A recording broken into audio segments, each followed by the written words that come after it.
Good morning, everyone. Welcome to Sunrise Daily this lovely Monday morning.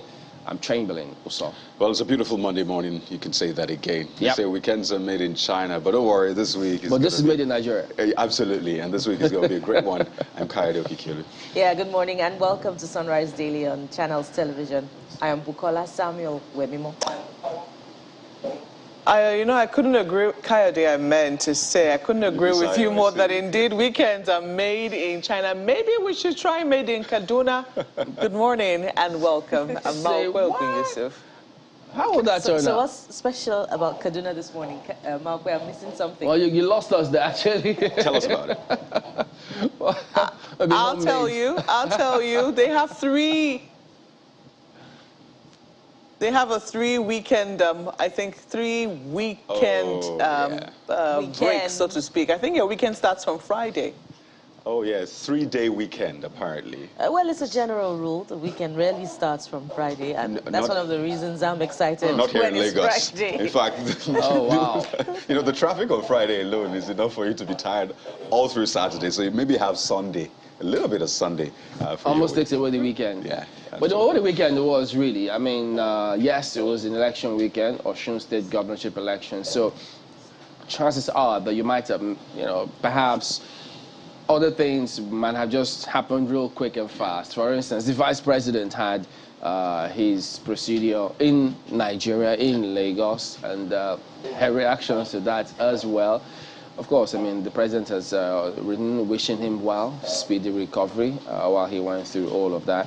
And then I think lots of people kept Flurry on. of reactions, right? Yeah, and you'd have thought, okay, if not for, who knows, all of this ASU strike, ASU still on strike, don't forget, they're going to have a press conference sometime soon. They're still speaking about it. The medical section, as a matter of fact, also said, look, contrary to what the Minister of Labour might have said, no way, not a chance that they called up their strike. So they are still on. Yeah. And you just wonder, wow, for how long will this be on for? So mixed reactions for the weekend for different people. Absolutely. For how long? It's been 5 months and almost, in fact, 5 months and a week now, literally. So, I mean, the challenge now is how longer will this last for? The last one we had, the last long one was about 9 months. That was in 2020. And it looks like, imagine if you got into school 2020. It's 2022 and you've barely spent, just 1 year because you've wasted over 14 months now with strikes. That's like almost 2 academic years. Why won't they be angry?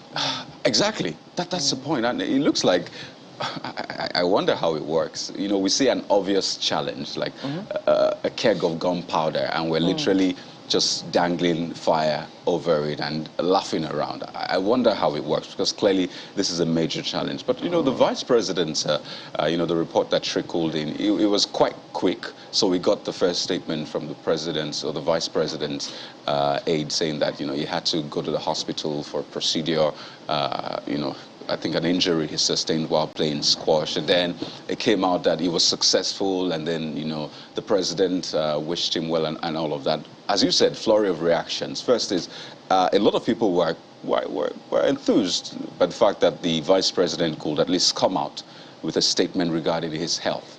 If there's anything we have seen over time, especially in this country, is the fact that that is one thing that is usually shrouded in secrecy. And we've seen this consistently. So for one, people said, oh, way to go. I mean, we should have this all over, from presidents, vice president, governors, people in power, essentially.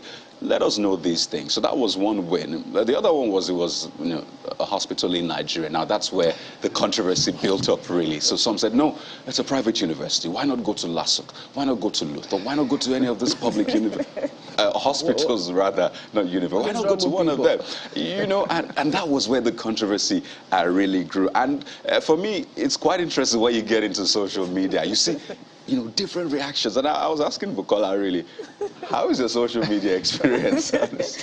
Well, interesting, it was quite a weekend, the Osun election. It defied most of the projections of a typical election, and people are beginning to permutate about, the factors that enabled the victory of the PDP many years after in Osun State. But More importantly, thank you, Kayode, for continuing to give us the count, about the ASU election. Imagine if you were up for a medical course in one of these federal universities, and medicine is supposed to take you 7 years. Add the 9 months ASU strike of the year 2020 to that, add the 5 months of the year 2020 to that. So how many years would you have spent in a Nigerian university studying for medicine? For those who are studying law, who are in for 5 years. And this is not to discountenance those who are doing a typical 4-year course, So they are now adding additional time to that period that they were supposed to stay in university. But perhaps legislations should be done for children of Nigerian public officers to compulsorily attend a public university, because it's really disheartening to know the amount of time that Nigerian tertiary students in the tertiary universities are spending in the university. But about the vice president's medical procedure, it's good for Nigerians to continue to raise the bar on accountability. Okay, yeah, if you must shun medical tourism, why shouldn't it be in a public medical institution, such that, yeah, when they see... I wonder what the point was. When they see the state of these medical institutions, then, they'll be compelled, to attend to those pressing needs in those areas. Well, Boss Mustafa has exactly quite a weekend it was, really. He's seen it. Boss Mustafa has seen it. Yeah. So they all say, look, we didn't know it was this bad. They know it is that bad now, but what have they done about it? But it's a different thing. It's a different ballgame entirely if they're using it. Yeah. Different ballgame, just as it is if their children are attending Nigerian federal institutions, tertiary institutions. Malkwe. I don't know about that, to be very honest. When it comes to medicals, I think that people, first of all, have to be comfortable with their doctors. I mean, if, for instance, you have to take a medical care anywhere, in this country, out of the country, one of the first things that you must be comfortable with is the person who is administering the care. I do not know what has informed the choice of the vice president to do his medical care in Nigeria, or the choice of hospital. But I think that when it comes to personal care, there are some things that you should be entitled to. And which is choice whom you choose to do it. It doesn't take away the fact that we need to pay attention to our public hospitals, especially for those, who might not have much of a choice or who do not know. But sometimes I think that there is some amount of not knowing involved in our medical care. There are many instances of that where medical personnel take patients' rights for granted. Patients think that doctors are doing them a favor, etc.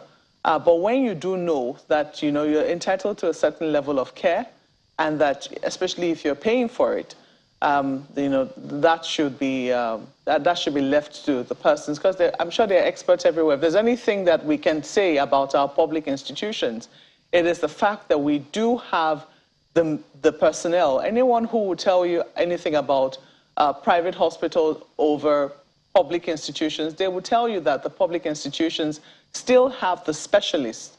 They still have the critical, the people who need to be involved in critical care. And I can tell you that if the vice president, someone of the status of the vice president, were to use a public medical facility, he most likely would not experience what everyday people will experience. Why? Because that facility will bend over double backwards to ensure that they put up the best care ever possible. In fact, if you were to visit him in that hospital, you might be surprised that this was the same hospital you came to yesterday.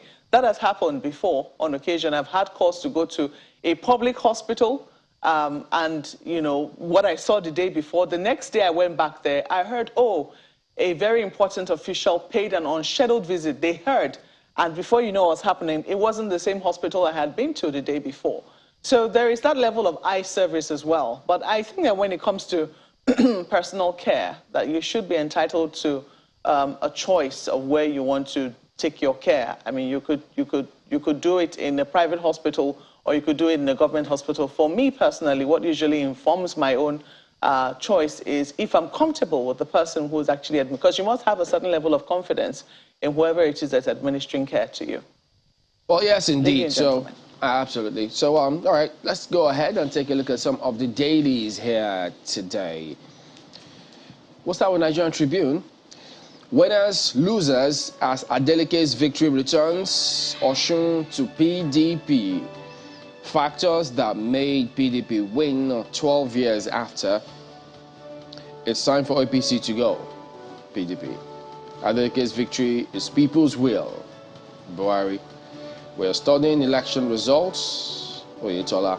So, and then they have a table of the results for the 30 local government areas for both parties, which is right there on the front page. And then, this is just tucked in here. Knox Trail reps move to take over all surface underground water tributaries, interstate rivers. So it's not over, still here. As Diaspora Group kick against plots to control boreholes, pipe-borne water. So it's something you should take a look at because it affects the regular people. People do these things themselves. They cater for themselves. They thought because government is non-existent at all levels when it comes to these kind of provisions. So that's why there's that apprehension saying, look, what in the world is happening? I know Lagos has some sort of laws about some of these things, but how that is being enforced now, just don't know. ASU strike. NLC to embark on nationwide solidarity protest July 26, 27. ASU may suspend strike conditionally tomorrow. That wasn't what we heard previously, so who knows? Anyway, it says may. You know, speaking to some students, so they've heard this quite a number of times, so much so that they're tired. In fact, they have like a calendar where they've ticked off the times they've heard that ASU would resume, and they're like, we heard this the last time. So let it happen, then we can then report it. You know, just raising their hopes and dashing it. I think it's emotional trauma. But with the statement that the president made, you wonder, is he getting the right kind of briefing? And then government rejecting their own committee report. Oh, yeah. So that adds to the mix. Don't forget, we spoke with ASU last week, and he sort of laid all the issues bare off the back of the statement by the ministry. So more questions than answers. And his last word, which is really what we should hang on to, and more importantly, which the students should hang on to, is that, look, this is a struggle for Nigerian universities and for the students as well. So, well, I wonder if we should run with whether they're resuming very soon. You know, everybody has sides to their own stories. Well, speaking of sides to stories, take a look at the Guardian newspaper. So you can almost predict what's on the front pages this morning, the lead stories, but I bet you maybe can't predict what's on the front page of the Guardian as a lead. You see, more worries over rising inflation headwinds as MPC meets today. MPC contemplates lesser evil, appraises intervention framework amid downturn. Monetary Committee has no relevance to ordinary Nigerians, says Olusoga. MBS inflation reports contradicts Buhari's claim on economy. So it's a page 6 read. In fact, starts on the front page, continues on page 6. You know, whatever the case is, it concerns you at the end of the day, you know. So all of those decisions, they eventually find their way down to the, let me say for lack of a better term, lowest level. So I think we should all be interested in this one. And of course, the big story, Adeleke in tears of joy dedicates victory to suffering Osun masses. Quite an interesting one. We'll be breaking it down for you this morning, really. Some of the things you may have missed, some of the implications and all of that. Quite an interesting conversation I look forward to this morning. And let me just give you this one. I'll take that again. Afenifere knocks Buhari over lame directives on terrorism. It's a page 3 read. And just next to that, terrorists kidnap pregnant woman, 7 others in Kaduna. That's the Guardian newspaper. And from the Guardian newspapers, let's take a very quick look at the Daily Trust newspapers this morning. And it has an interesting angle to the big story from the weekend. It says, how infighting caused APC's defeat in Osun. Let's take a look at the riders. Voters ignore Christian ticket factor. Adeleke's victory inspires PDP. APC ponders defeat. And that's true if you go by the reaction of the governor and that of the APC national chairman.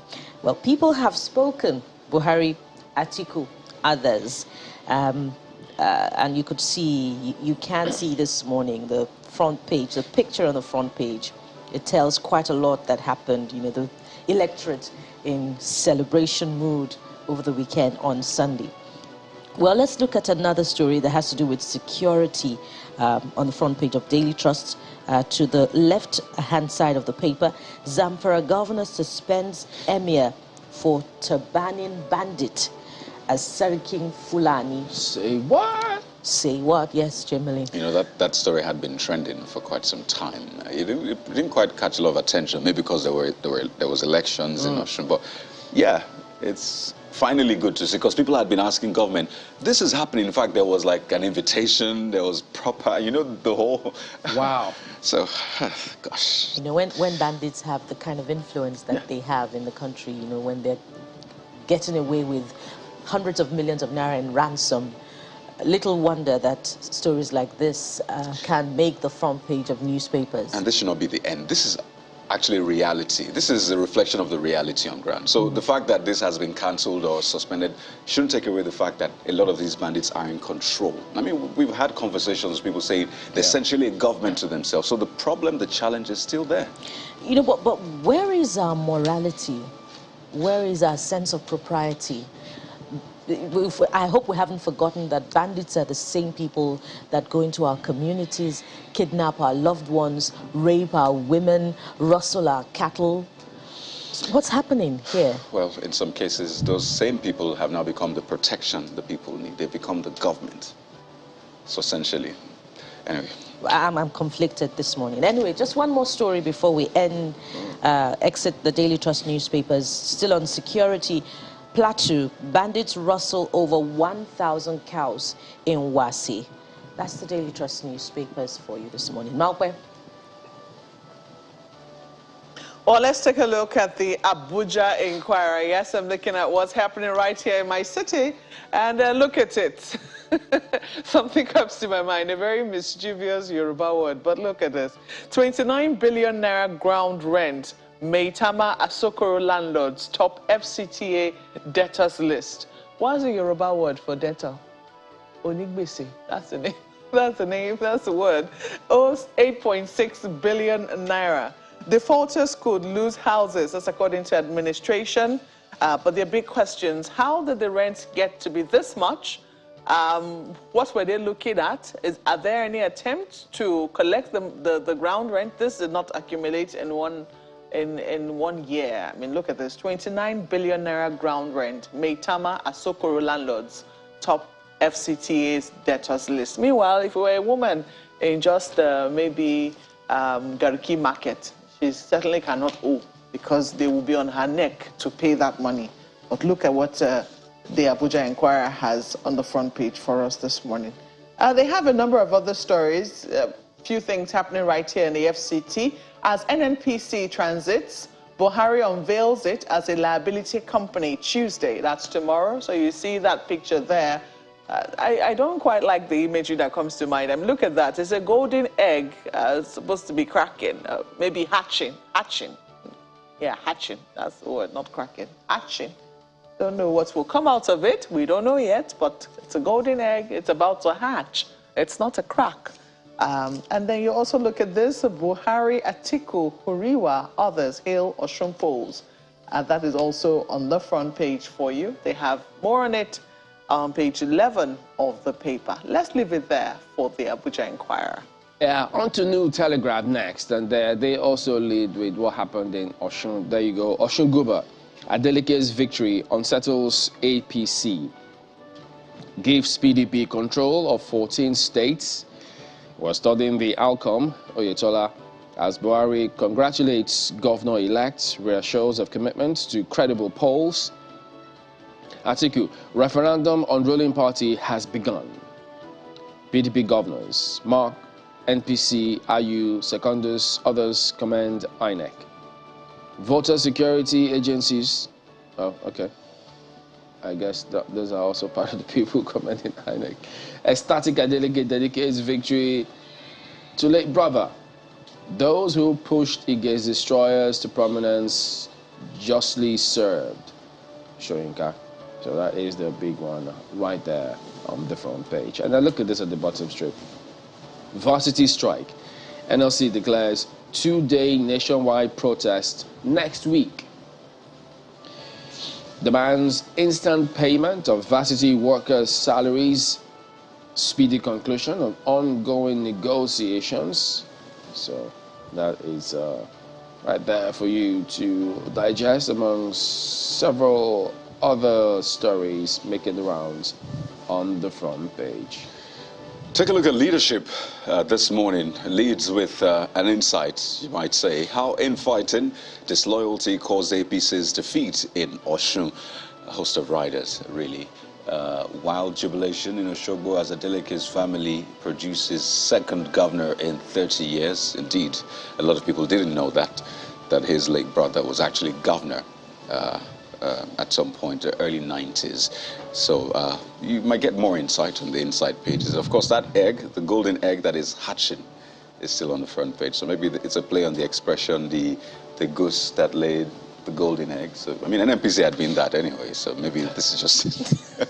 Did you just say that, Kayode? Do I need to take you back?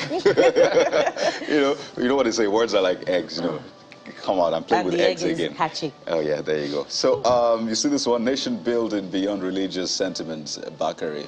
This on the Muslim ticket, by the way. I'll leave you there for a leadership newspaper. And from leadership, let's take a very quick look at Daily Independent this morning. And it interprets the big story from the weekend in a pretty much different way. It says, fear grips APC, Tinubu's camp ahead 2023 election. APC will respond appropriately, says Governor Oyetola. That's starting off with the riders. And CDD, Center for Democracy, asks INEC to replicate Osun Ekiti polls successes in 2023. Well, success could be a relative word here. You get to know more when we begin to review the election, by the way. All right, very quickly, a few more headlines from the front page of Daily Independent. Let's look at the left-hand corner closely. ASU strike, NLC to hold 2-day nationwide protest. And Buhari not serious about charge to army to decimate terrorists. That's attributed to Afenifere. And lastly, before we exit Daily Independent, Serap urges INEC to end impunity of vote buying. That's Daily Independent this morning. Well, Daily Times also taking a look at the elections over the weekend. So they also focus on Osun Guba. How Adeleke flawed Oyetola, that's the big one. Buhari, Atiku, Saraki, Makinde, others react. I'm still studying election results, says Osun governor. So that is the big one right there. So they also have that part about the ASU. They've got different scenarios there, but that's Daily Times today. Over to News Direct. This is what you see. Why Oyetola APC lost Osun governorship election. And the News Direct says, according to an investigation, light back to Osun. That's according to Adeleke. It's a play on the Imole Day mantra, which was used during the electionary or campaign process. Imole Day essentially says, light has come. A couple of stories. Adeleke's victory. PDP supporter shoots himself in Modakeke. Perhaps some context you find on the inside pages, as well as other stories. That's over there for News Direct. Well, that ends a look at some of the dailies here as well today. We're back in a moment. Stay with us.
After voting was concluded at the keenly contested election across the 30 local government areas of the state, the verdict of the people is in. The residents of Osun State have chosen who will manage their commonwealth and lead them as governor for the next 4 years.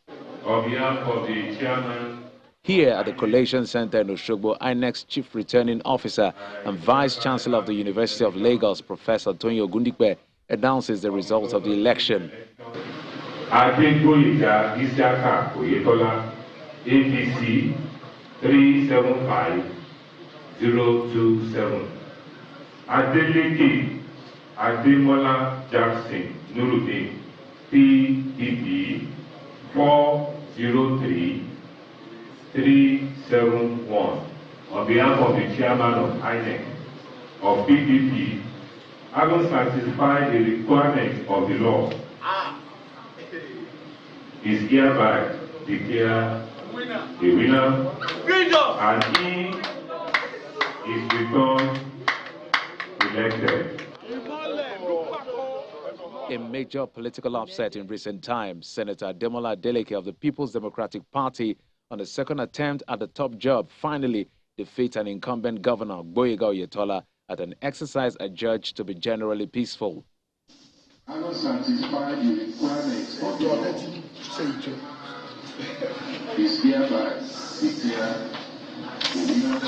Overwhelmed by emotion after that announcement, Governor-elect Senator Ademola Adeleke prostrates before his elder brother, Mr. Adeleke Adeleke, who is singer Davido's father, as the musician himself couldn't hold back his tears. Senator Adeleke dedicates his victory to his late elder brother Isiaka, who was a senator and governor of the state, while promising not to disappoint the people of Osun State. Thank my blood brother, Dr. Adeleke, my sister, who is like my mother, Mrs. Dupe Sonny, for the support. I mean, I cannot just explain it. And I know now that there's God. And I dedicate this victory to my late brother, Senator Isiaka Adeleke. He lives on. He lives on. What I can tell you right now, I'm bringing on the table integrity, steadfastness, accountability into Osun State. Corruption, gone. In his reaction, the chairman, PDP National Campaign Council for the election, Governor Doye Diri, in company of other party leaders, say the result demonstrates the power of the people. From the day of campaign, I told you that there was organic support for the candidate and for the party, and it has been so proven. Let no man play the role of God. And I've also told you here that this election was not only for Osun State. This election was a national election. This election was a test election for 2023. I warn you, PDP is coming. 2023. Meanwhile, it's been wild jubilation across parts of the state by supporters and PDP members following the victory of the party. Senator Adeleke, who is also referred to as the dancing senator, contested against 15 other candidates, and with the election over, it is now time for him to build a state for all.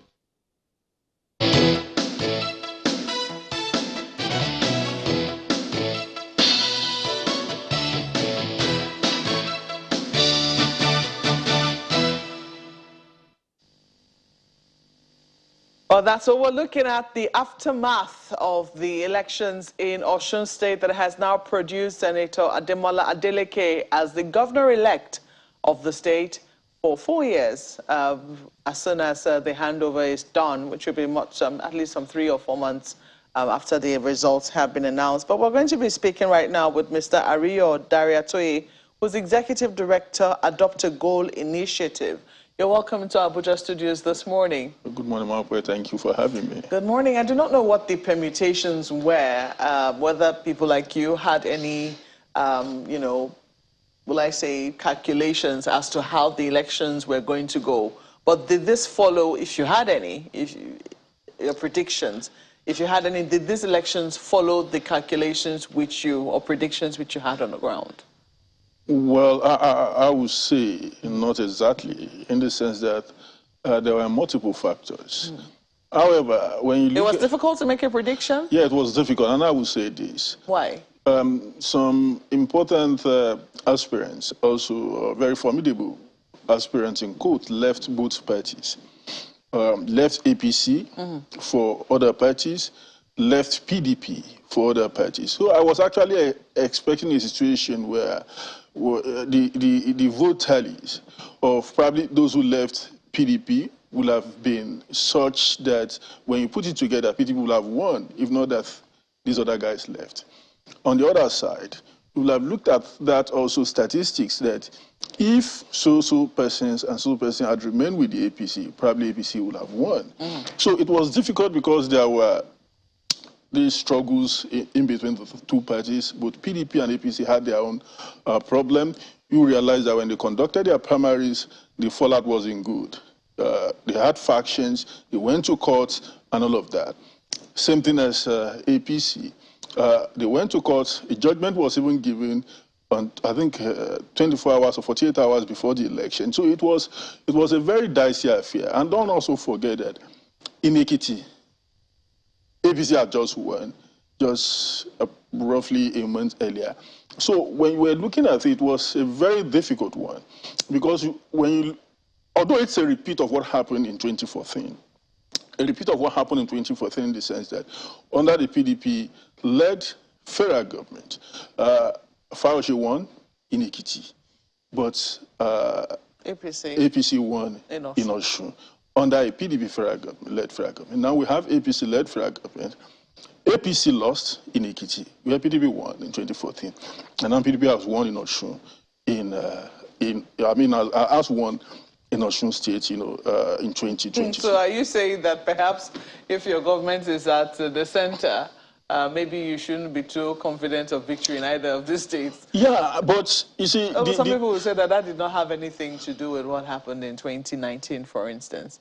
Absolutely, but you see, one thing that I think people have not really interrogated is the success that the new Electoral Act has guaranteed in terms of the atmosphere and the opportunity for people to vote and, have confidence in the process.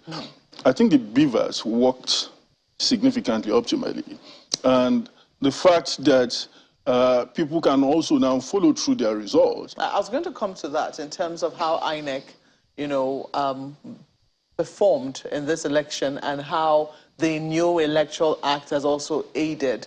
Because there have been a number of elections now conducted since this new Electoral Act came on board. The Anambra elections is one, the Ekiti elections, and now the Osun elections. All of them are coming very close back to back. And then there'll be questions as to what level of improvement have we seen in terms of how INEC has deployed these beavers, for instance. Absolutely. But I just wanted to look at the permutations in terms of, because when you look at some of the dailies today, what some of them are projecting is how infighting cost the APC Mark, don't forget that the elections. Don't forget that when you the headlines after the PDP mega rally was that Wike, Makinde, others absent, as PDP held its own mega rally.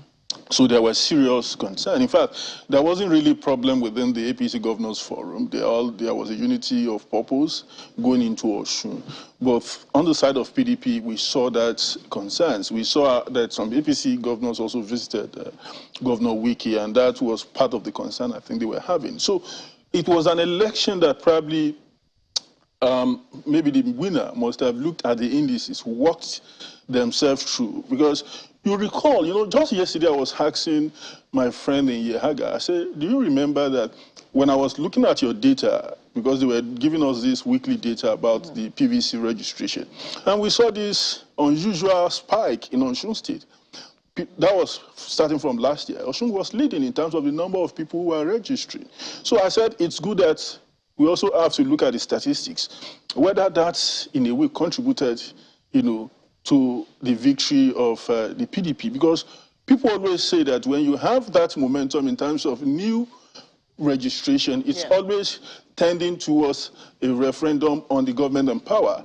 People have also said there are facts that out of maybe 5, there is possibility of 3 who want to vote against the government in power when you see people are desirous of registering. So these are the statistics that probably we need to look at later in terms of the numbers. And if we're able to get the breakdown from INEC in terms of young people, because the majority of the people that participated or registered were young people, whether the victory that the PDP had was caused by the this momentum that the young Nigerians brought into the process. So these are some of the things we really need to look at. And I think it's also an opportunity for the political parties for them to have their own research department, which I think they don't have. That was why they ran into a problem with the new Electoral Act. These parties do not have a research department for them to evaluate statistics, look at figures, make informed decisions. It's always this knee-jerk approach, to election, always believing that they can use money to rig elections. Well, interestingly, just before we go to Lagos, I do not know whether it also came out to you that this was essentially a two-horse race. One of the things that we always try to do when we have our debates, we hosted a debate a week before the Osun elections. We had at least 5 candidates, and quite a number of them, they looked pretty good to go. And I think when they did the, what they call that now, the peace accord, there were at least 13 political parties which participated in that process, 13 candidates showing up to sign the peace accord, etc. But did we see that? The level of confidence which they exuded, even the level of their standing, it didn't quite show at the polls. Would you agree? That's another thing that we also have to look at. Sometimes the way and manner people tend to use the media, tends to create this impression that people, are solidly on ground. And the fact that people debated very well may not necessarily be a fact check or a significant justification that they were really going to win at the poll. But one thing that probably maybe in the next 10, 20 years, in America, we know that anytime they have debate, sometimes we do see the ripple effect in terms of the numbers going up or coming down. Maybe by the time we get to that, to the extent that we have deepened our democracy, to the extent that when candidates have informed debate, like the one that Channel does almost in every election, that will cause a kind of a shift, have a kind of a consequence on the reaction of the voters when we have stable power supply, when we have access to the media properly and the people are able to make informed decisions. Maybe we'll start having that kind of effect in terms of how people, vote on election day. But with what we saw in Ekiti and what we saw in Osun, debate is not yet part of the factor, but it's also good for instance, for political pundits, analysts to be able to assess the capacity of the candidate individually, whether they have a grasp of what they really, are putting forward to do. So that's the essence of the debate for analysts, for pundits, and all of that to fact check some of this kind. But in terms of the numbers, I think so far it has always been about the people, and it was 2-horse race, 3-horse race in Ekiti, 2-horse race in Osun. Hopefully, we don't know, maybe it's going to be 3-4 in 2023 Nigeria. Okay, let's flip this to Lagos now, ladies and gentlemen. Well, yeah, we've got Austin Aigbe, who is the Senior Program Officer, Center for Democracy and Development, CDD, West Africa. He joins us virtually. Good morning, Ms. Aigbe. Thank you for joining us today on the program. You did also monitor how the elections turned out. So for you, having seen previous elections, what were the standouts in this Osun governorship elections? Yeah, good morning, Chairman, and good morning, everyone. Good morning, out there. So just to quickly speak to the question, there seems to be a very huge improvement if you have to compare Osun elections with the immediate past for a number of reasons. Number one, it is the first time INEC will be deploying using Festus with disability as part of its actor staff. It's unique. It gives some level of inclusion in the electoral process. It's also the first time that INEC will be emphasizing on number of PVC collection rather than the number of registered voters in a polling unit. For instance, the polling unit that has maybe 3,001, maybe somewhere like, Wode Community Primary School, 3,001, whereas the total number of people who turned out is 1,500, and apparently maybe the number of PVCs collected will be about 2,000.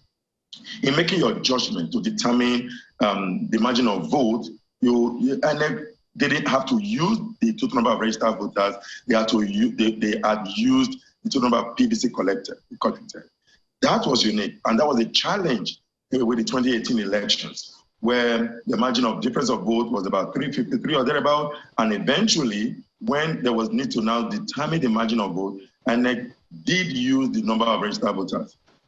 On that side, that was unique. And another very important factor that we saw, a lot of meetings had happened before the election. Civil society organization had pushed, let me use the word pushed, maybe it's a fair word to use, to push the Nigerian police to commit to a process that we ensure that the voting process is devoid of exposure in a way that people who are voting didn't have to show their ballot, or political actors within the polling unit wouldn't have to see the vote that the voter is voting in that cubicle.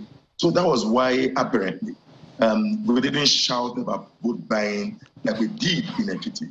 Ekiti was so exposed in a way that everybody that was voting apparently was so exposed. The cubicle was in an open space.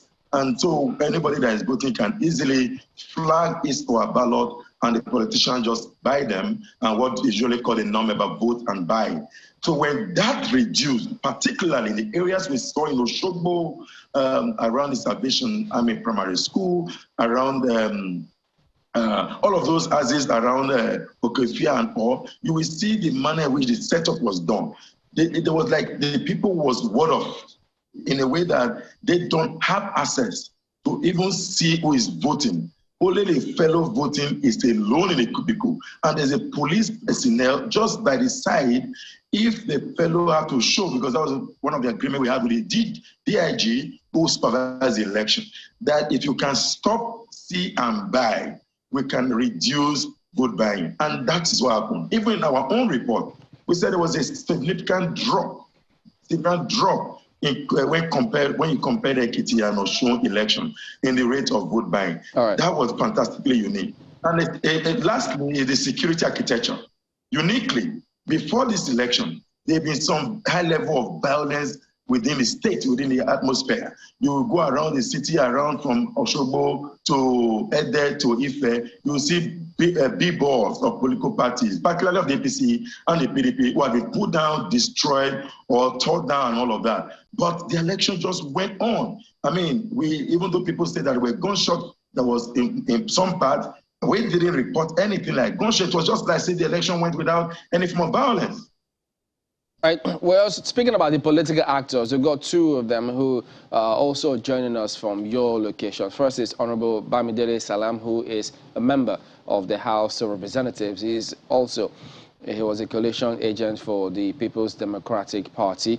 Yes, Honorable. And then we also have Ismail Omikmedon, who is a member of the APC's campaign council for the Osun governorship elections. He's the Chief Press Secretary to the state government. Gentlemen, good morning. Thank you for joining us as well today on the program. Honorable Salam, let's start with you.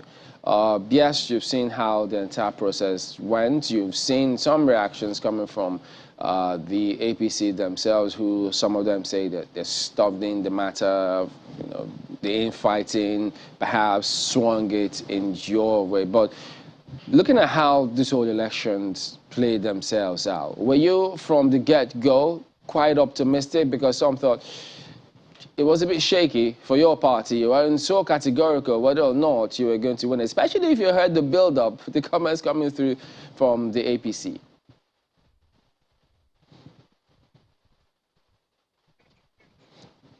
Can you unmute? You're muted still. I'm sorry about that. Thank you, Chamberlain. Good morning, Nigerians. Absolutely, we're optimistic of winning the election right from the go. We're actually even hoping to have a wider margin than what we had. But above all, we thank God that we're able to make it. And you will recall that in 2014, but for certain things that happened during the election and after the election, the PDP candidate Ademola Adeleke would have been declared as the winner of the election. But that's a matter gone. So this election is a reaffirmation of the decision of the people of Osun State 4 years ago to vote in the People's Democratic Party as an alternate to the ruling All Progressive Congress. So it didn't come to us as a surprise. We're actually expecting to win, and we're expecting to win with a wider margin than what eventually happened in the election. Well, Mr. Mikwidon, to you, why is your party saying that they're still studying the matter? Why not just congratulate the winner and move on? Well, thank you, Chamberlain. Thank you, Nigeria. Well, the thing is, when you go through a process, you are expected to review the process, look at what transpired, look at what happened, and after then, you are able to make an informed judgment. I'm happy with what the market atmosphere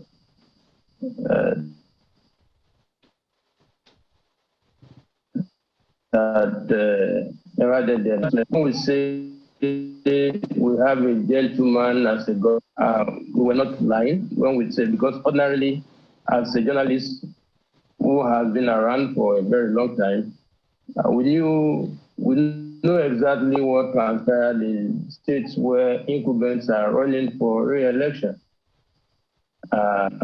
We didn't record that atmosphere. And I want to say with all sense of modesty that the billboard destruction that eroded the election still happened yesterday after the announcement of the result. And that goes to confirm our claim and our allegation that PDP were behind those destructions, because, I mean, if you are declared winner, why should you go on rampage destroying, our billboards? You understand? So we are still studying the results of the election, and once we are done with the review, we'll make a categorical statement on that. Well, from all that you have seen, I know you have situation rooms, you have people essentially on ground across the state. Is there any thinking that just maybe your party was edged out, not based on, the will of the people, but perhaps based on other things like violence, which you talked about, allegations of vote buying, and all of that? Well, I will be preempting the outcome of our review if I go into that. I would appeal that you just give us a little time. This time we'll be coming up with a detailed, report of what transpired, and then we can take a stand on the way forward. That's quite interesting, because we've had the civil society, people that monitored elections, come up with their statements. Some of them as at the end of Saturday, some on Sunday. So I just wonder why this is taking that long. Not to forget that the president has essentially congratulated the winner. We've seen other people across party lines essentially saying, well, congratulations to the people of Osun. So perhaps the question will be, is there the possibility that you suspect hanky-panky? Because as I said, a lot of people, in fact, some of them have left the state essentially because for them, the work has been done. They commended INEC and all of that. Well, again, I want to say that we are happy that the election went on peacefully without any violence. We are equally happy that we lived up to expectation as Osun being one of the most peaceful states in the country. Okay, let me take this to Honorable. On the day of the election. Okay, you can land on that. Go on ahead. On the day of election, for instance, when election was supposed to have ended, I'm aware of the electoral guideline that says that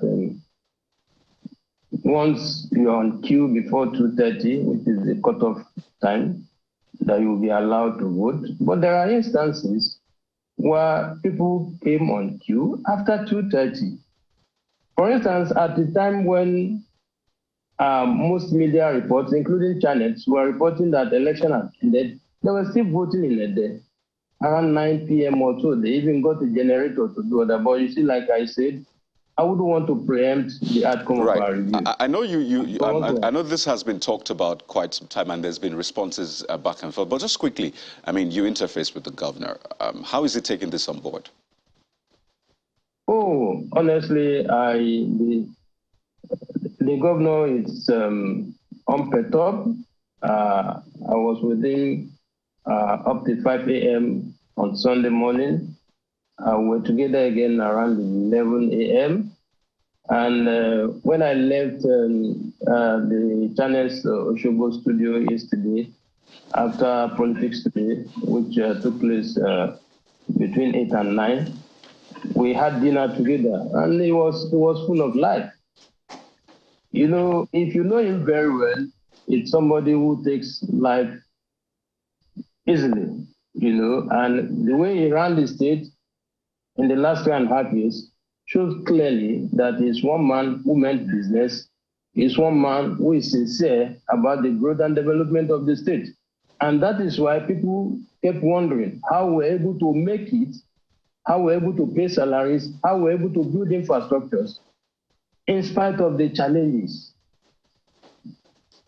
In spite of that, the party did not win the election. And speaking of which, let's do some study of what may have been responsible. You know, it was uncharacteristic of the former governor of your state to not participate actively in the election. The Minister of Interior, Ogbeni Aregbesola, was not seen to have gone home to vote during that election. Let's also refer to reports about the defection of some party members who did not win their tickets, some from the House of Representatives who defected to other parties. How much of this contributed to the loss of the APC in the Osun governorship election? To the best of my knowledge, the only person who defected from our party to the PDP was never an aspirant in the just concluded primary election. He was a former commissioner for local government and chieftaincy affairs. However, we also harvested some defectors from the PDP. But if we follow the historical pattern of election in Osun, I think we did very, very well in spite of what some people try to say. All right. Okay, Mr. McMillan, pardon me. We need to go to break, but when we return, we'll get more reactions from all of you in just a moment. Stay with us.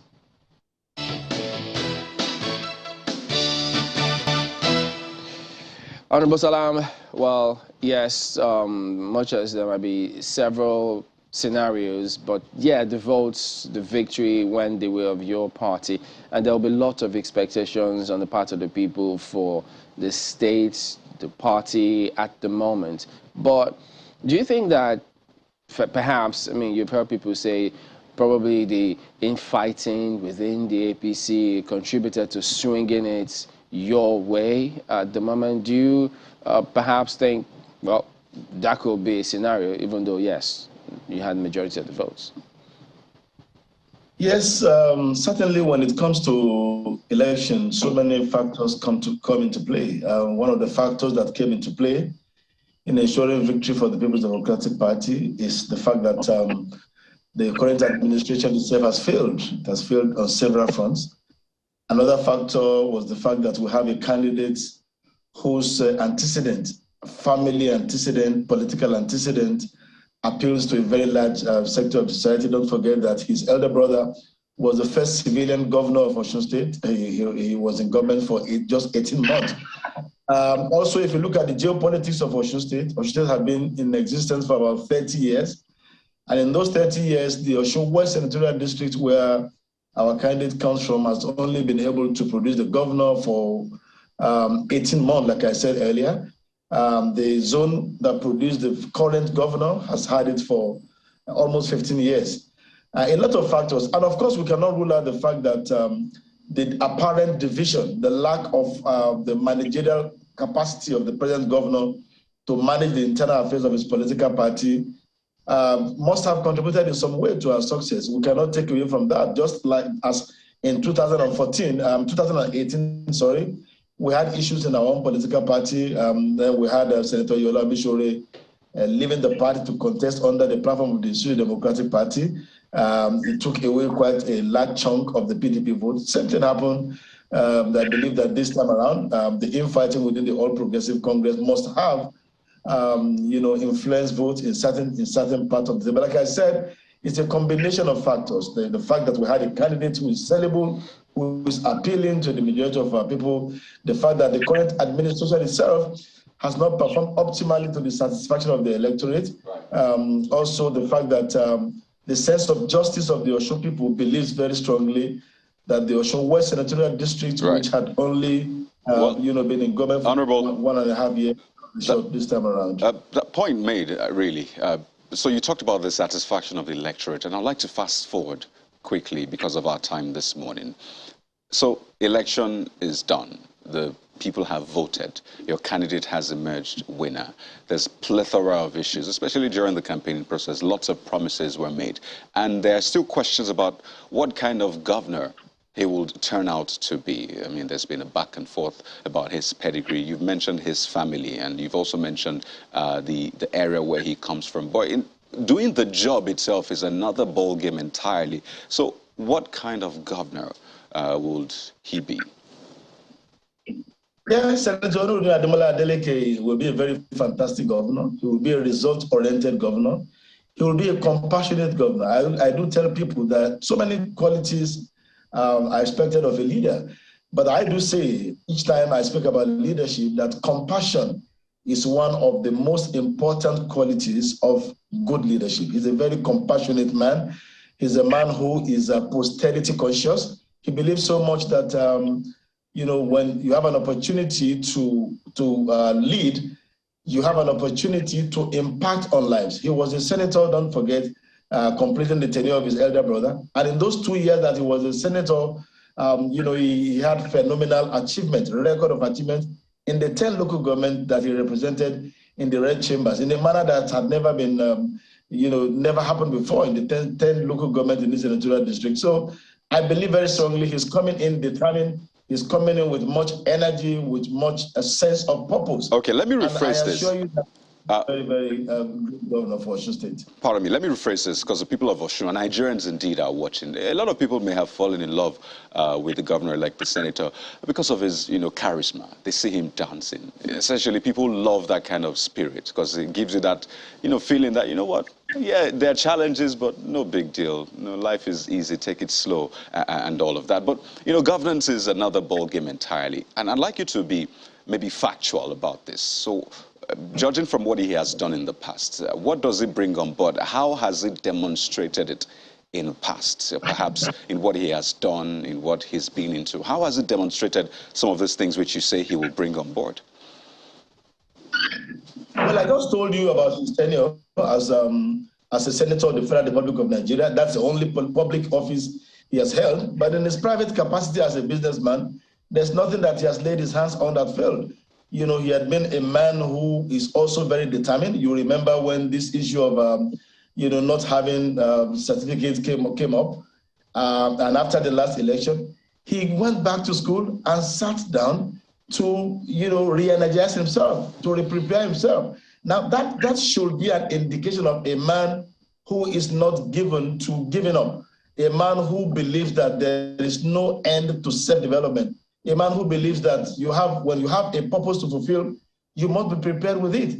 And I'm telling you that even right before he came on board as the candidate of the political party, he has sat down with experts, assembled together from all fields of life to bring up a watertight blueprint for the restoration of the glory of the state. And I'm telling you, Senator Ademola Adeleke will shock many people. I do agree with you. Many people, when they see him dance and what have you, they feel, oh, yeah, maybe he's a man not given to. But if you know him very well, you will know that he's a man, when it comes to the work, he does it passionately. This man will be up in political meetings, strategic meetings, up to the early hours of the day. And by 6, 7 a.m. of the next day, he's up. He's even the one calling us and saying, you've forgotten we have a meeting for 9 a.m. And we're wondering. So many people do not see that side of him because he has only been in public office for only 2 years as a senator. But those 2 years, like I said, go and check the records of the kind of impact he made in virtually every one of the 10 local governments that he represented. You know, facilitating projects from the federal government. A man who is an unserious man will not do that kind of a thing.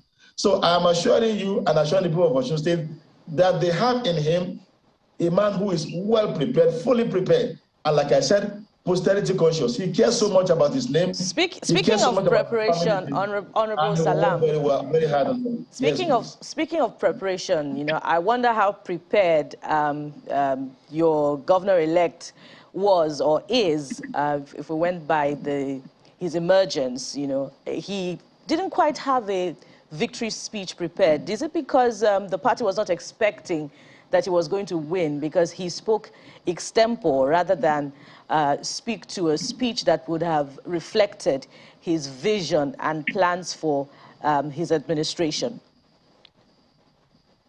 No, I do not agree with you. Speaking extempore is speaking from the heart. You don't have to have a prepared speech to speak to your heart. In fact, in most cases, reading from a speech is in most cases speaking other people's mind, the thought of the speechwriter. So he's a man who spoke from his mind. He's a man who, you remember when he won the primary election, he addressed the audience, he addressed the gathering, via his speech. But this time around, I believe very strongly that when a man speaks extempore, he speaks more about his own heart. He speaks more about those things that are just naturally built within him. And to me, that is even more impacting than having a prepared speech, for that kind of an occasion. I do not agree with you absolutely that having a prepared speech, takes anything away from whatever one says, after an electoral victory. And you could see the atmosphere in any case, was so rowdy, everybody was joyous. It was like it became a carnival, a fun fair, sort of. It's not a time to go into a room and set up a camera and bring out a speech. Are you saying that being prepared with a speech means that you are not visionary?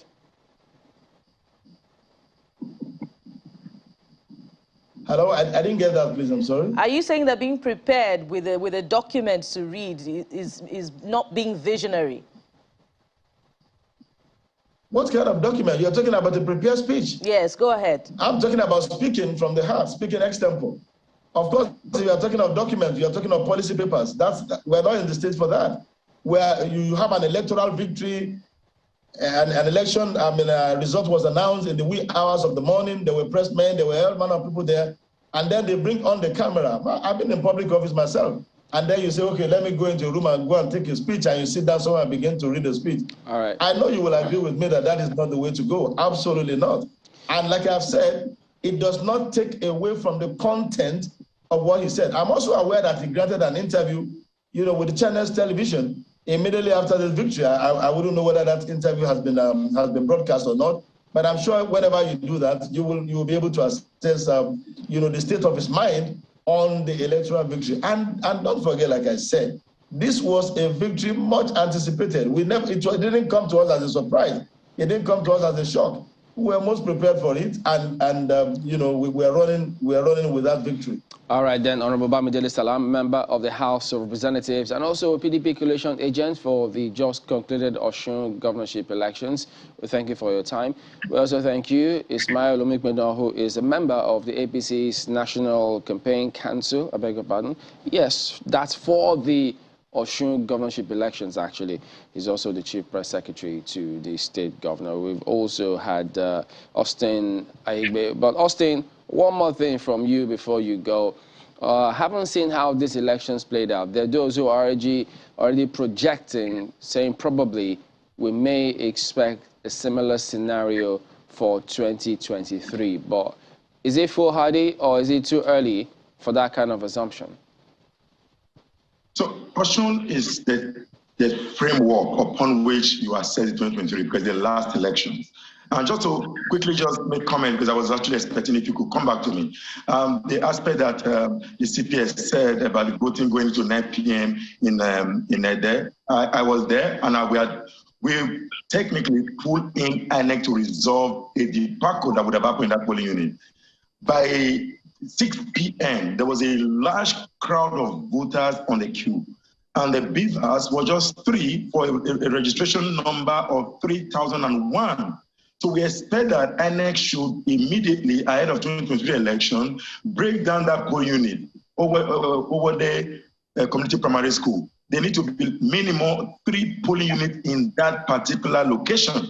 That's why you saw polling going up to 9 p.m. So, and INEC, we expect that by 2023 election, these test cases, that there's almost a giving, is a validity that the election credibility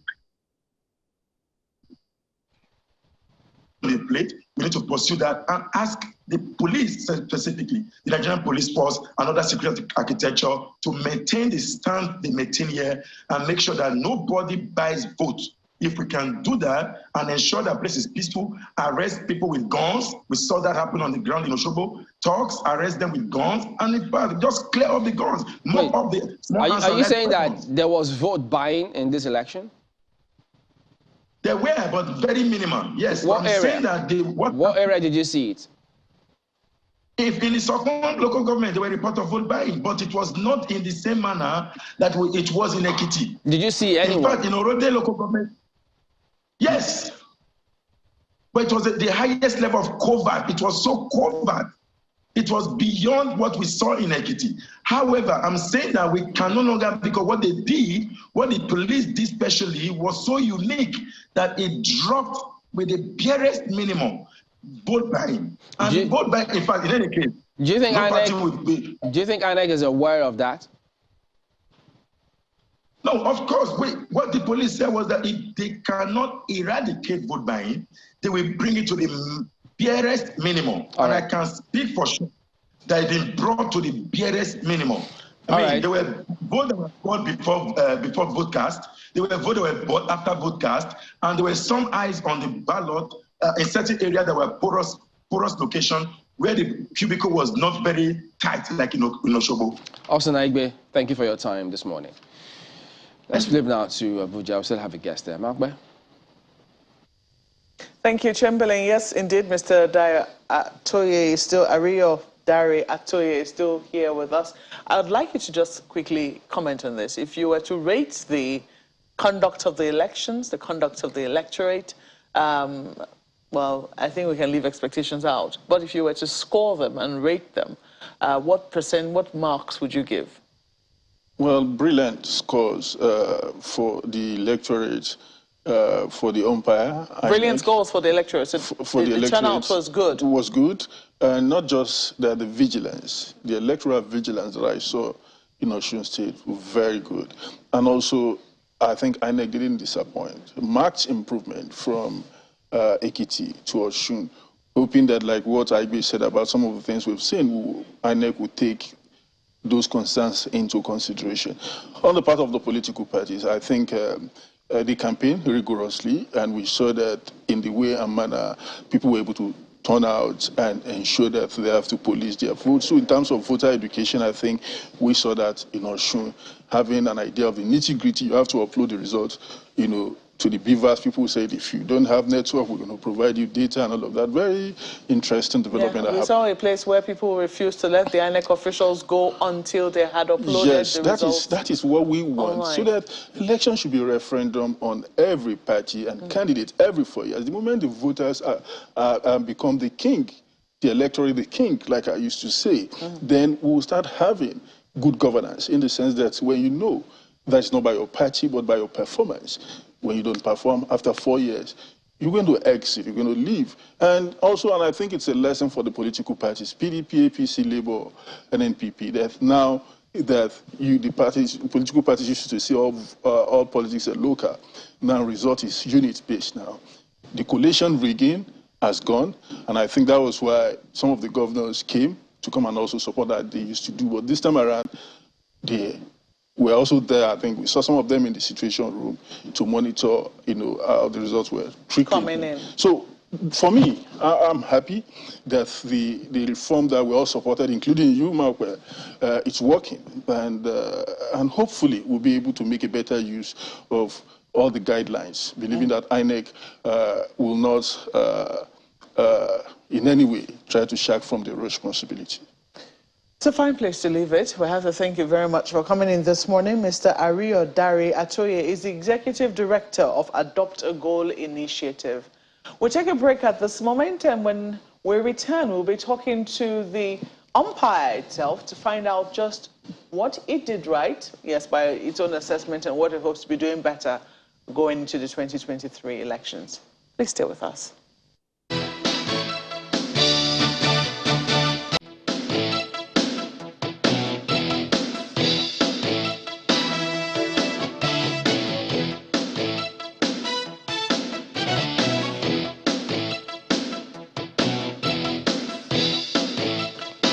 Well, I did say that we're going to be speaking with the regulator itself, that's the political umpire, and right now we're joined by Mr. Festus Okoye, who is the National Commissioner and Chairman, Information and Voter Education Committee at the Independent National Electoral Commission, INEC. Sometimes it's very good to remind yourself of what the acronym means.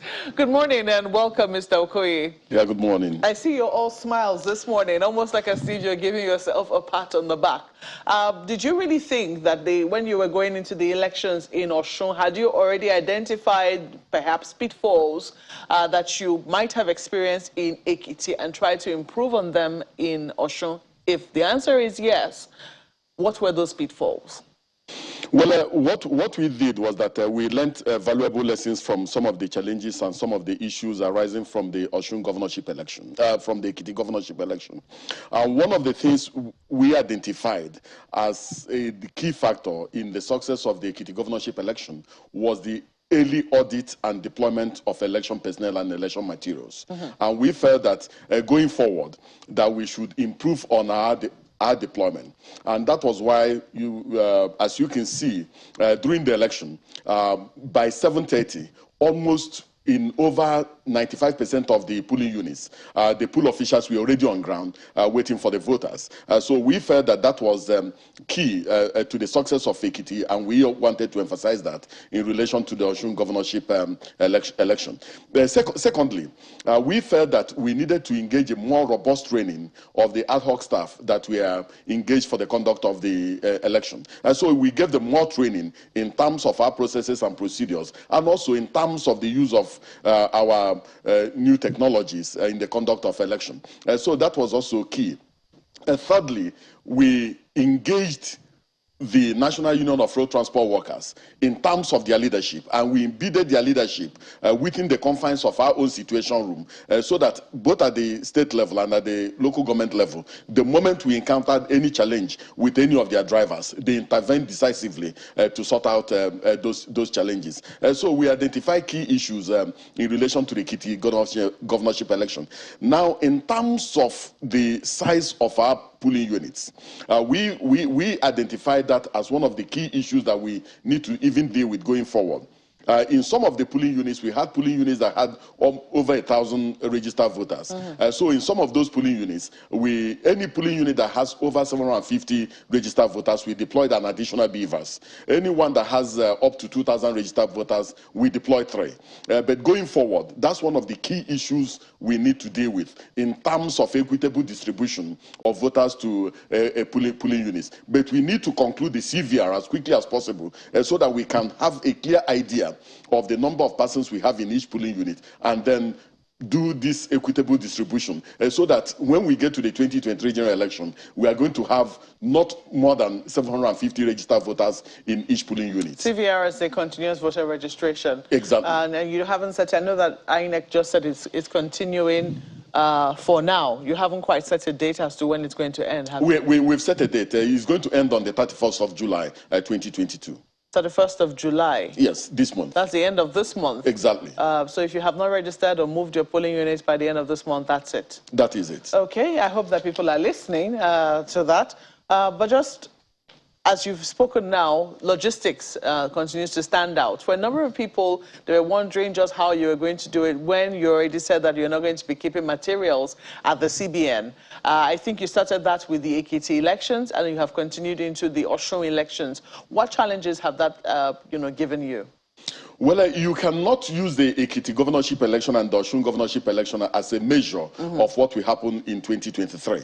This is because, for instance, in the Ekiti governorship election, we had less than 1 million registered voters. In the Osun governorship election, we were shy of 2 million registered voters. So these are smaller, these are standalone elections. Yes, for the Ekiti governorship election, we utilized the services of the Nigerian Air Force, and they flew the materials into Akure Airport. We did the same thing with the Osun governorship election, and then we moved these materials to our state offices. But for the 2023 general election, we are going to have over 95 million ballot papers printed for presidential election. Over 95 million ballot papers that will be printed for the senatorial election. Over 95 million ballot papers will be printed for House of Representative elections. And then it goes down. It's going to be a huge logistic nightmare. And so what we intend to do going forward, since there were issues surrounding our keeping the materials with the central bank, we have not had an opportunity of sitting down with the central bank to review the entire issue surrounding our moving our materials with the Nigerian Air Force. We are definitely going to do that. If at the end of the day we are not satisfied with the arrangements, then we have to look for a new logistic pathway on how to manage logistics during the 2023 general election. But no decision has been taken, yes. What you're saying is that the methods you used, or the arrangements you made for the Ekiti and Osun elections, will not be sustainable for the general election? Definitely it will not. Because we used the Nigerian Air Force moved these materials from where they were printed to Akure Airport. This is one election. But when you have to move materials to 36 states of the Federation and the Federal Capital Territory, it's a completely different ball game. And the number of materials we are talking about, I'm saying 95 million ballot papers for presidential election, and you have to move resources, you have to move the beavers, and so on and so forth. And these are quite sensitive materials. So what we did in Ekiti and Osun, in terms of the 2023 general election, will not be sustainable. And we need to look for a completely different logistic pathway on how to deal with that particular problem. Okay. Let me flip this conversation to Lagos, my colleagues. Well, yeah, Mr. Okoye, I'm sure you heard one of the observers who saw what transpired in Osun, and he, I think, particularly zeroed in on one of the local government areas, how people were still voting up until 9 p.m. They didn't have enough beaver, so they thought that INEC need to address that. What is the current consideration about it? Well, what I've just pointed out is that our own consideration was that we deployed over 5,000 beavers to Osun State.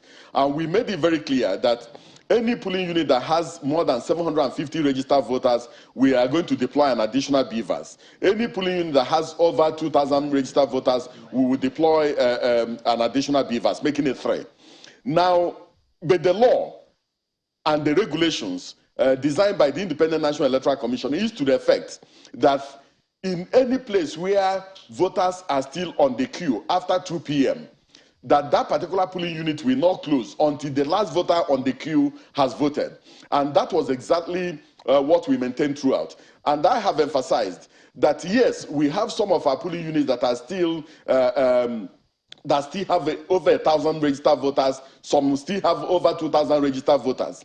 The next phase of our planning and the next phase of our intervention is to break up some of these polling units by distributing voters equitably to the polling unit, especially polling units that are contiguous to each other. So that's the thing we are going to do now. But we need to complete the CVR as quickly as possible so that we can have a very clear idea of the number of voters in the newly created polling unit so that we can plan and plan well. So we identified that that as one of the issues that we need to deal with before the 2023 general election. And we are definitely going to deal with that. Especially now that you have given the commitment that there shouldn't be more than 750 voters per polling unit. So I imagine that that will be followed up. But a point you made earlier, I'll just quickly follow up on. So you said that it'll be a nightmare, essentially, to employ the mode which you use for Ekiti and Osun to, you know, distribute the materials, 95 million of them for the general election. So essentially you're saying, since you can't go the way of having the aircraft, the partner with the Air Force to fly,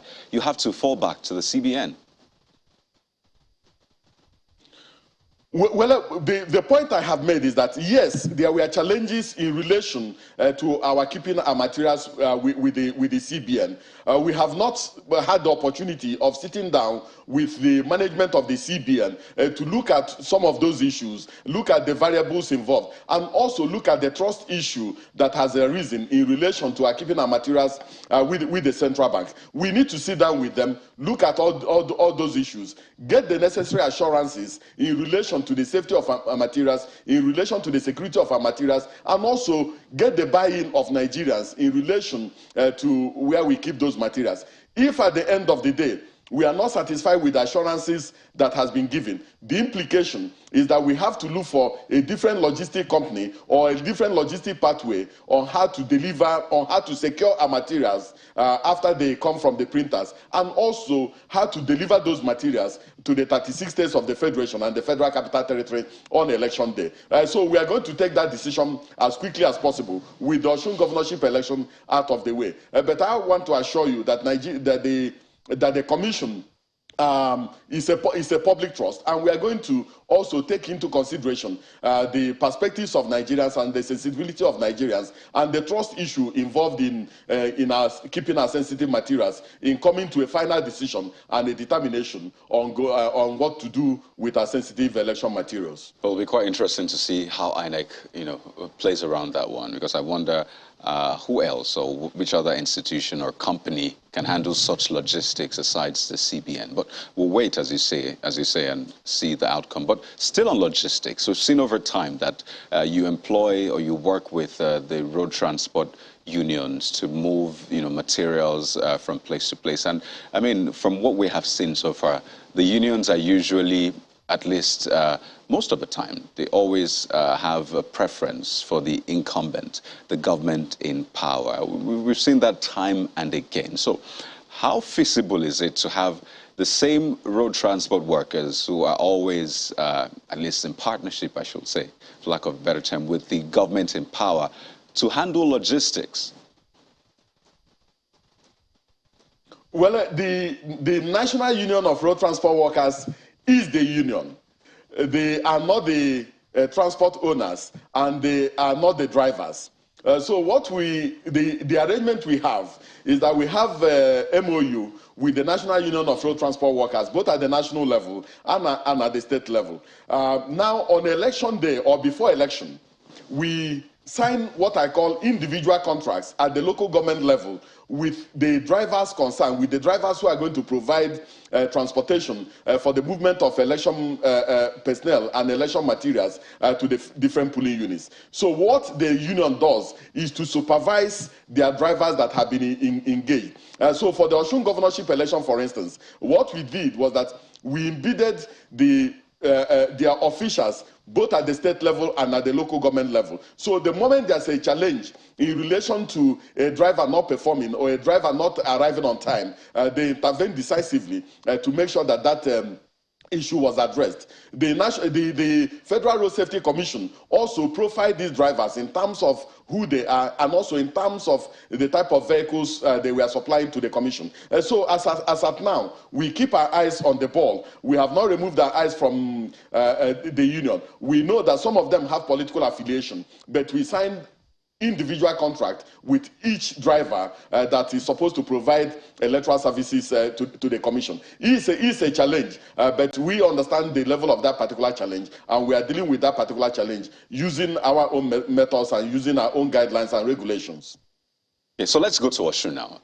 I mean, we can't have this conversation without talking about Osun. And I mean, looking at the figures, yes, quite an improvement, I must say, looking at the percentage turnout of voters, 42%. I mean, that's way more than we've seen the usual 30%, the fluctuation. So quite commendable, and I think it speaks to the fact that more people are getting involved. But I also see that the rejected votes, over 18,000, and I mean, if the margin of victory was just about that, that means that this election will have gone to a rerun. So isn't that another major challenge for INEC? Well, it's really not a major challenge for INEC. The conduct of election is a multi-stakeholder venture. What the law expects the Independent National Electoral Commission to do is to organize, undertake, and supervise election. In other words, that we should pay attention to the processes and procedures for the conduct of election. The task of mobilizing the voters, the task of getting people to know the logo and other paraphernalia of the different political parties still resides with the political parties. I think that it will not be it's not a good sign that up to this particular moment, some voters go to the polling unit and they cannot clearly identify the logo of their various political parties. But we have been doing our best, and civil society groups and organizations have been partnering with us in terms of making sure that voters know how to thumbprint and also know how to fold the ballot before putting it in the various ballot boxes. So we are going to continue to train voters. We are also going to continue to also train civil society groups and organizations in relation to what to do. And we're also going to continue to train political parties in relation to what to do. Let me just say this. I think that one of the major things that the political parties need to do for this particular electoral process is to make sure that they train their poll agents or party agents.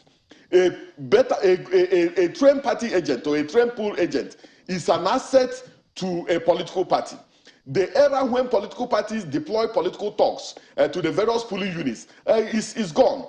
A poll agent must understand the issues in the Electoral Act 2022, must understand the processes and procedures of the Commission, must understand the workings of the beavers, and must also understand the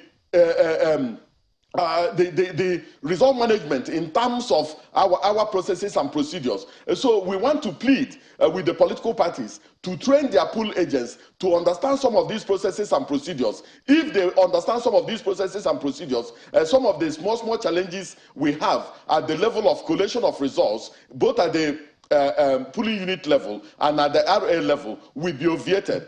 So I think that is one of the key things political parties need to do going forward.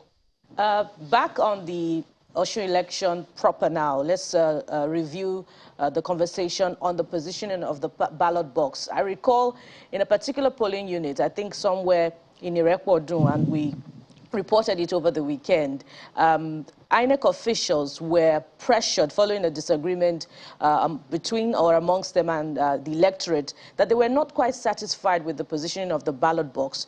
So INEC officials were now compelled to reposition it. I wonder if this, upon reflection, causes INEC to accept that the positioning of the ballot box far-flung in the open is not sacrosanct. It can be repositioned properly such that it can check vote buying. Also, going forward, if we're reviewing INEC's performance yet again, should there be, or will INEC be considering the placement of an enforcement officer to enforce the rule of not taking the phone to the voting booth such that vote buying can also be checked in future elections? Well, on the first issue you raised, in relation to the positioning of the ballot box, Section 46, subsection 2 of the Electoral Act 2022 makes it mandatory that the ballot box must be placed in the full view of the voters and must be so placed till the end of voting. So when you see the ballot box placed in the full view of voters, that is in conformity with the provisions of the law. What the law says is that the commission must conduct, carry out its processes in terms of open secret voting. Open secret, that you compete in secret and vote in public, in the full view of everybody. But I think that one of the things we need to emphasize, and one of the things that needs to be done, is that the commission needs to find a mode of engagement with the various state governments so that the facilities in the public facilities and in public schools that we use for purposes of election can be improved, so that we can emphasize the secrecy of voting in terms of the placement of the voting cubicles, but in terms of placement of the ballot box. The law says that the ballot box must be placed in the full view of people, so that everybody can see that somebody is voting and is only voting once. Not that you go and place the ballot box in a closet and somebody can stuff ballot papers inside his or her cloth and then dump them inside and then cause over voting that will lead to the nullification of the election. So it's a bridge, it's a hybrid between protecting the secrecy of the ballot and also maintaining some level of transparency in the electoral process. I couldn't get your second issue properly. Enforcing the rule of not taking the phones to the voting booth such that vote buying can be prevented. Well, I think that will be a good idea. Trying to enforce the procedure of people not taking their phones into the voting cubicle or into the voting compartment. That was one of the things we emphasized to our ad hoc staff when they were being trained, that one of the assistant presiding officers should pay attention to that, and that any individual or any voter that insists on taking his or her phone to the voting cubicle, that the person can be arrested by the various law enforcement agencies at the level of the polling unit. But you know, the atmosphere in the various voting centers or polling units on election day sometimes is slightly different. We do not want to do anything that will lead to breakdown of law and order in any particular polling unit. So that is why we normally get the ad hoc staff to address the voters on the queue before the commencement of voting. But going forward, it is one of the issues we are going to consider, especially when we meet at the level of the Interagency Consultative Committee on Election Security. So concerning the results, you know, the processes that you put in place where people can monitor the results and see what's happening, quite interesting one. But why do we still need the collation center? Is this something that INEC is thinking about phasing out in the future since the results are all uploaded? No, the law emphasizes what we call step-by-step collation of results. And the law emphasizes that the first step or the first stage of collation must be the RA collation center. So in terms of the collation of results, you must collect the results at the first level of collation. And this is at the level of the 332 registration areas of Osun State. Thereafter, it moves to the second level of collation, which is the local government collation, where the results from all the RAs, the 332 RAs, are brought to the 30 local government areas and collected before they move over to the state collation center. What is important and what is fundamental in this particular instance is that that bridge between the polling unit and the first level of collation, which is the RA, has been bridged. That has always been the big challenge. What happens between the collation, between the polling unit and the RA collation center? But now the results are uploaded direct from the polling units into our INEC Result Viewing portal, and almost all the political parties established their own situation room where they were also collecting the results, polling unit by polling unit, RA by RA, and local government by local government. So it becomes next to impossibility for anybody to manipulate the result as it moves from one level to the other. So everything we are doing is in accordance with the law and also in accordance with our own regulations and guidelines that we design for the conduct of elections. Well, just a few more questions for you. The beauty of these particular elections Okay, pardon me. I understand we need to go to a commercial break, Mark. My apologies. But we'll be back and get more on this in just a moment. Stay with us.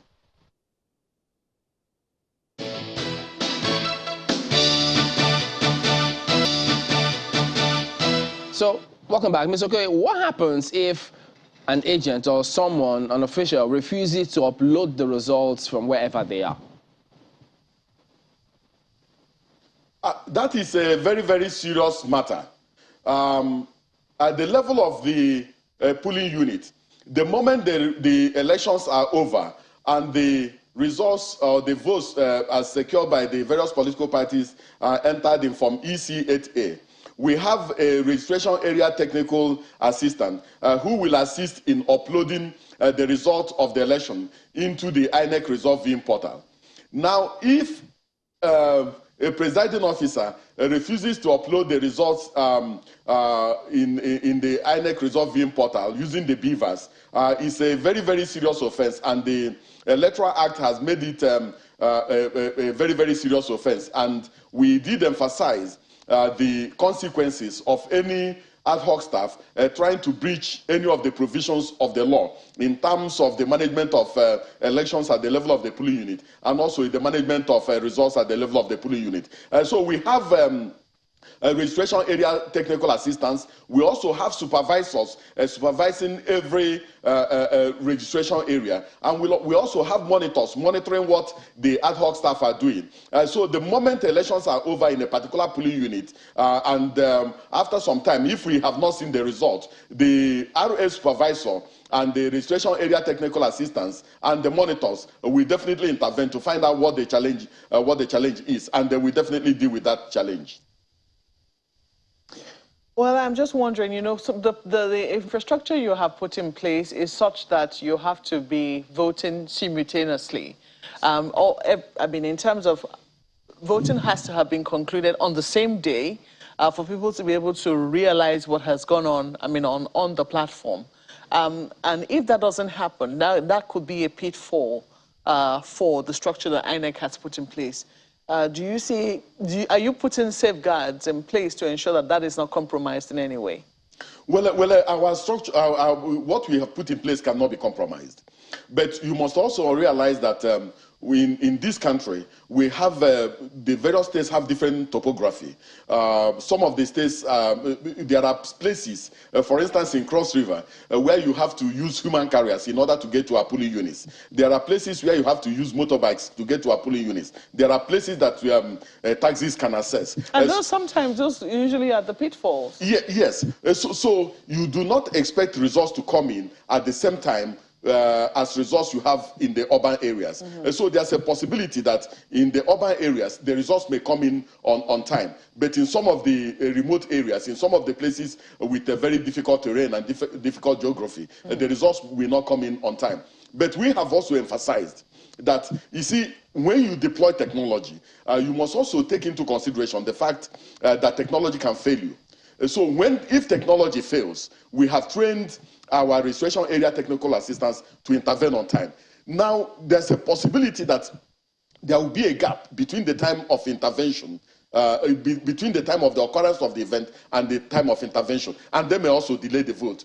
But what the law has said is that a polling unit cannot close until the last voter on the queue has voted. So the implication is that if an election takes place on Saturday and the last voter has not voted up to Sunday, election must continue to go on. And so that's why you see, if you viewed our result viewing portal, you will see the differential times the results came in. But in relation to the Osun governorship election, by 10 p.m., over 98% of the results had already been uploaded into our result viewing portal. And I think that we will continue to improve with every election. We are not at the place where we want to be, but we will continue to improve with every election. And you can see the trajectory of improvements from the Edo governorship election to the Ondo governorship election to the Ekiti governorship election to Osun governorship election. And we believe that if we continue in this same trajectory, that by the 2023, some of the few challenges and some of the few loopholes will be plugged. It's interesting you didn't mention Anambra. Maybe you forgot about No,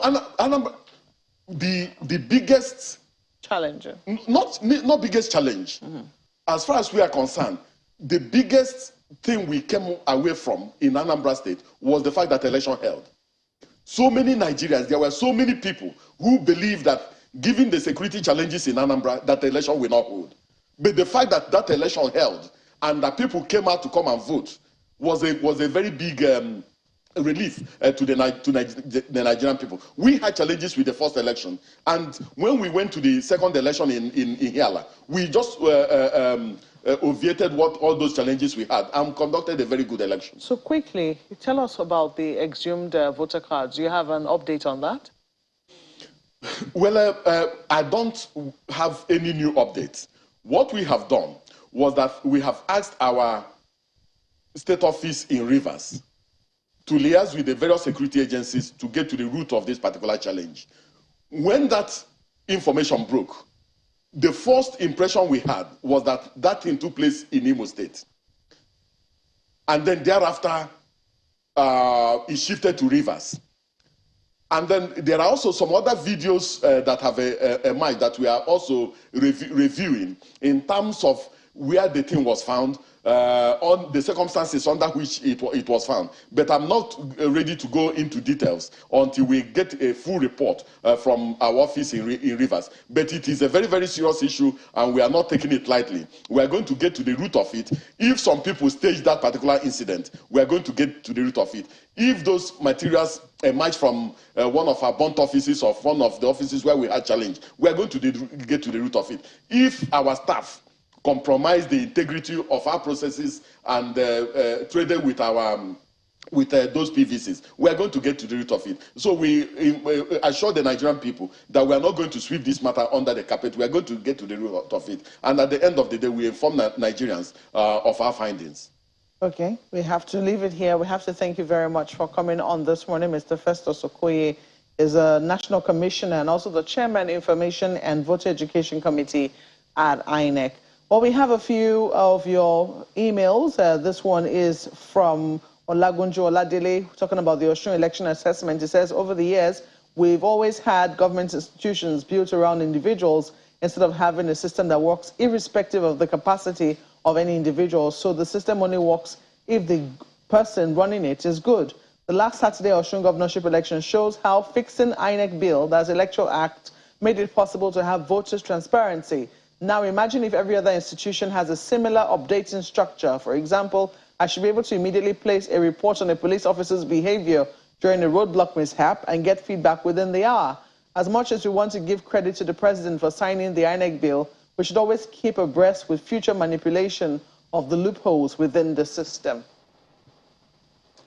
Well, take a look at this one from Festus Akimboye. It's a tweet saying, no doubt the deployment of BIVAS technology by INEC is bringing significant changes to our elections.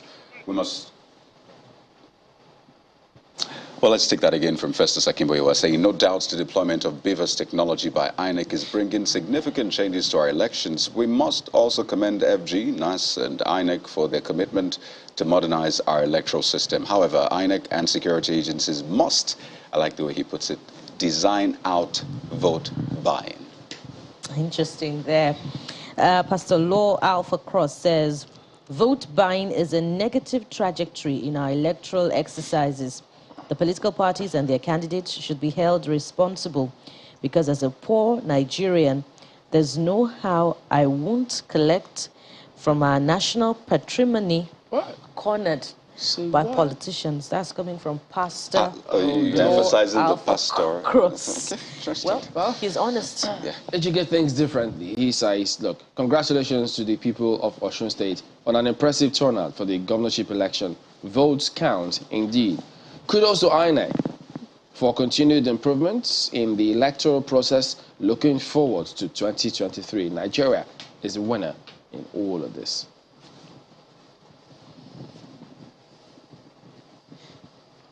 Well, you should see the person whose smile is the brightest beside me here. It can actually light up a room with all the kudos to INEC. We've been reading on our feedback. We'll see how they uphold that in the 2023 elections. Thank you so much for watching. I'm Malpo Ogunyusu. I'm Kayode Okikiolu. I'm Bukola Samuel Wemimo. I'm Chamberlain Osa. Goodbye.